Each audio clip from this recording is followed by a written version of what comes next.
Welcome to another Murphy, Sam, and Jody After the Show podcast.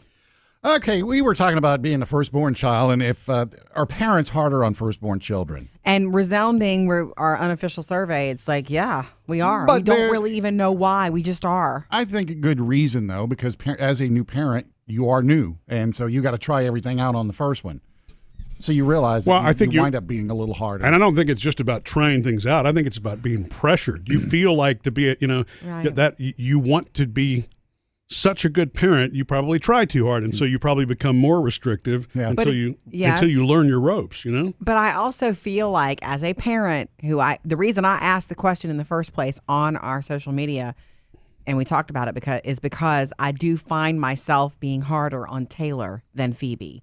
Taylor's our firstborn, and so it's not just about I've never done this before. She's our first one. It's not just that. It's for some reason my expectation of her is that higher. It's like the standard's higher. I don't know what. And it's weird to me that that's the case because as her dad, she and I think there were times that I was tougher and didn't mean to be, but we had a conversation, I don't know, 4 or 5 years ago now that ended with me, her being very candid with me about, how frustrated I get or what have you. And so I decided that wasn't the approach I was going to take anymore. It doesn't mean I'm not a firm dad, but that approach, she left a mark on me at that point. That was a turning point for me as a parent. So I am not harder on her than I am Phoebe at all, I don't think. But that changed me.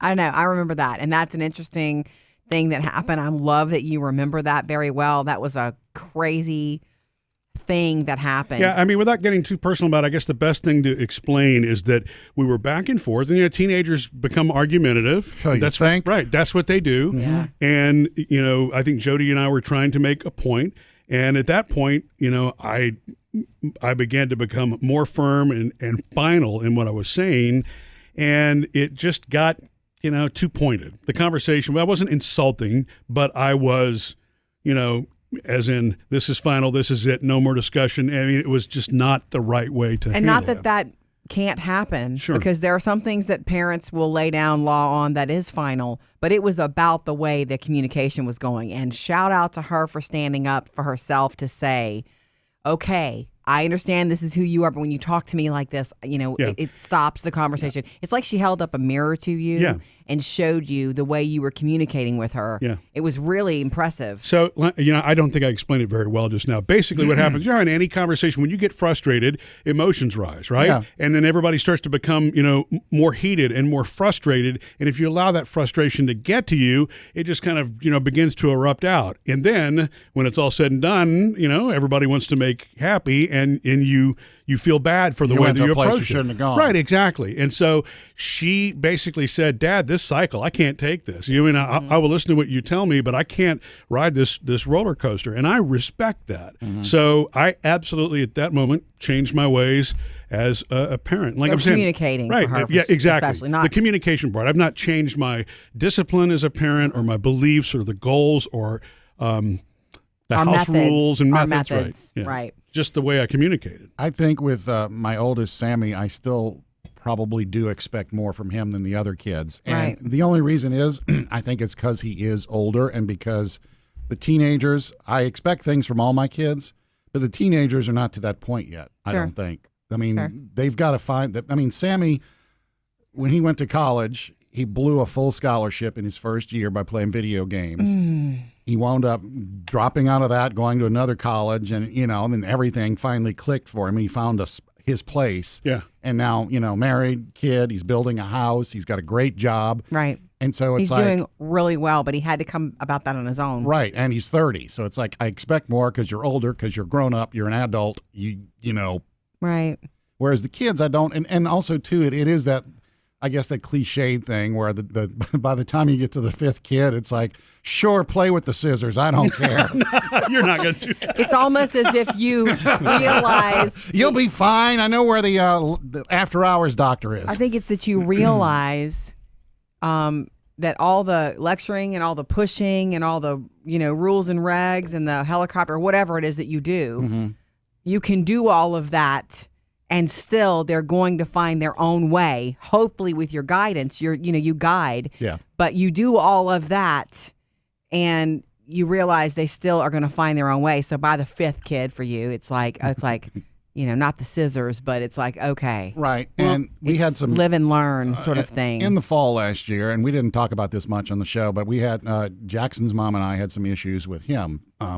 And we found out going through counseling with teenagers, with adolescents, I guess, a better way to approach the situation is not to always be, like you kind of said, Murphy, my way or the highway. Right, the authoritarian. That does not, it's like, look, that doesn't work adult to adult. Yeah. You know? No, it doesn't. Right. No, it doesn't. Exactly. But it's like, not necessarily completely negotiation, but there's negotiation involved and letting them make choices that they need to be able to feel like they're for heard. their choices, not for you saying, this is what you need to do. Right. They need to feel like they're heard. That's their job as a teenager, is to let go of that childhood and start to feel some independence and start to make decisions. They need to. And I was always my house, my rules. And it's like, and it's taken me to kid number 3 to figure out, okay, you got to make some adjustments here. Right. Yeah. It's such a balance, constantly balancing.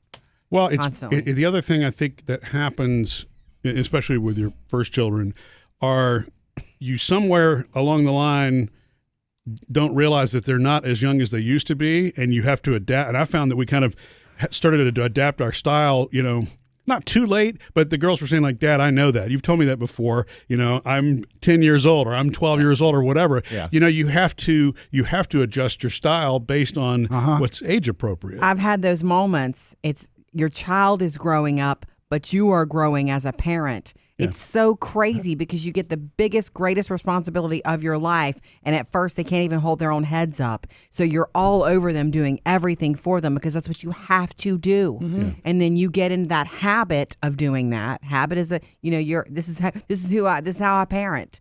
But you can't parent a 12-year-old the same way you would a newborn or a toddler. Right. You can't, because they are learning the world. And I love where we are, even though it's hard at times, because we have teenage girls. They are headstrong, and it's been difficult. There have been days when I'm like, oh my God, where did that girl go?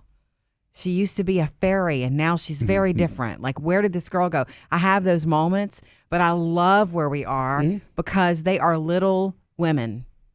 That we are raising little women. It's just awesome to see. And I feel like I've pulled off of the accelerator a little bit, It's funny having 3 teens right now, a boy and 2 girls. It's like I can see 2 boys and a girl. 2 boys and a girl. Well, I don't know you only have one girl. Sam. What's today? Maddie to me is like that. She's becoming a little woman. Mm-hmm. She has her ideas, and we went makeup shopping this weekend because she needed some stuff, and I'm jumping in as usual, like, so you need help? What do you? I know what I need. Yeah. So back off. Whereas the other 2, Jackson and Parker, are like, still pull my finger. Let's see what happens. Yeah, very different. Well, very different. But you have to learn along the way. They grow, but you grow as a parent, and almost. Growing as a parent means backing off a little bit, feels like it. And we've had to, as parent, this age right now, I don't mean the teenagers, but our era growing as a parent, I think, is different than our parents. Because with all the technology. And it's better. You got to keep up with everything. And human interaction, period, what we do and we understand psychologically impacts people is very, very different. And the greatest generation was actually, there's a reason they got that name. They were. But the way that children were handled, they've got their own place and that kind of stuff. Obviously, none of that was correct.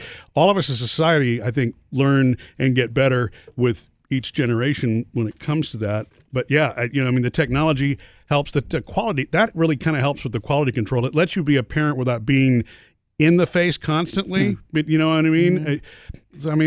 And I know it's controversial, but like Life 360, I love it. We've agreed as a family, nobody's doing anything to spy on anybody. We all agreed when we had the conversation, this is what we're doing as a family. Right. And you can see where Mom and Dad are going, just like we see where you're going and all that.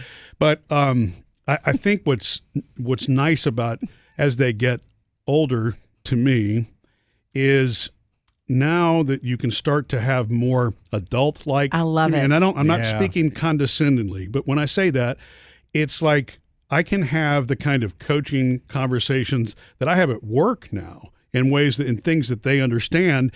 And with me understanding that they're at the place in their lives where they need to be able to express, my job at this point, and Jodi, both of us, is our job to just kind of keep them on the right path. But you got to leave enough room for them to make decisions.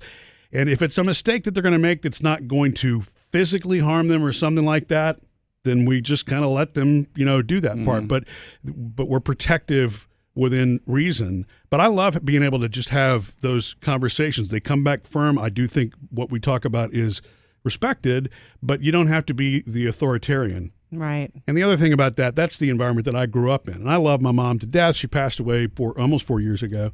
And many of the great things that I, have, today, which I think are positive attributes about me, were absolutely because of what my mom taught me. But some of the ways that I don't parent are the things that, she didn't. And she didn't mean anything by it. Oh, yeah. Well, that's the way it was. Yeah, right. She wanted to protect. She loved her, she loved us so much that she wanted to protect us from everything. And for her, that was a very emotional thing.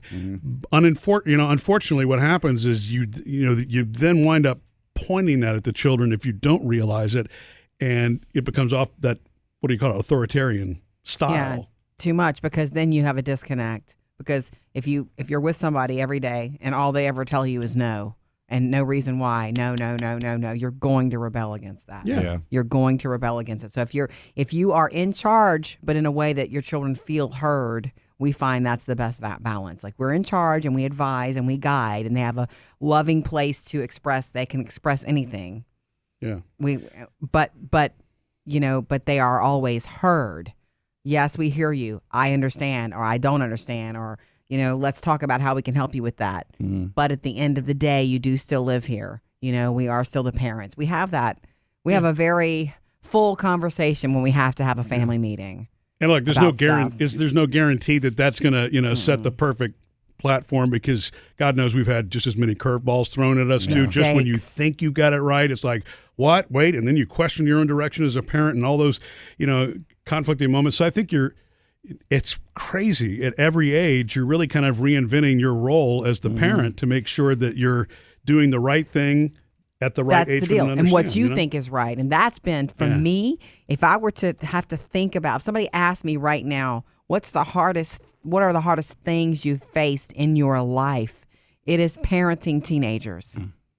It's the psychological job of parenting teenagers. I do love it, but it's also clouded with the love. Yeah. There's so much love that it's so clouded I can't make a good decision. And on top of all of that, it's also the most critical time to have that kind of feedback and input from a parent.